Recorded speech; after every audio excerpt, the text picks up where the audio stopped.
又想知道點解即係家居護理員咧，即係對啲長者係咁重要？對佢哋重要咧，就因為佢哋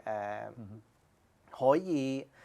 喺屋企度生活啦，即係我之前講過就係可以提高佢哋生活嘅質素係同埋咧可以減輕到屋企人嘅負擔。喺情緒方面會唔會幫到佢哋咧？其實會嘅，即係啲家居護理員幫到啲老人家。情緒健康係好重要嘅咁啊都會幫到，因為啲長者見到我哋嘅家居護理員就會好開心見到佢哋，因為佢哋可以幫到手埋佢哋屋企。其實我諗另外一樣嘢，我聽好多時啲家居護理員啲同事講咧，就係話有時見到一啲長者咧，可能喺屋企，佢哋突然間可能喺情緒方面啊，或者身體方面有少少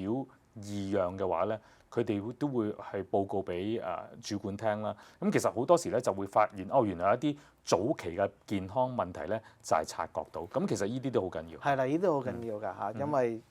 如果真係見到有咩身體問題嘅，咁可以話俾主管知，跟住可以及時處理咯。咁其實家居護理員喺同譬如長者嗰啲家屬方面，有啲咩可以幫助到，或者大家可以有啲咩嘢可以合作到咁樣？因為個家居護理員可能唔係成日喺屋企，喺佢哋屋企24小時，咁可能係1個鐘2個鐘，咁同啲家屬咧溝通，教佢哋咯，都可以點樣幫助到佢哋嘅屋企人嘅。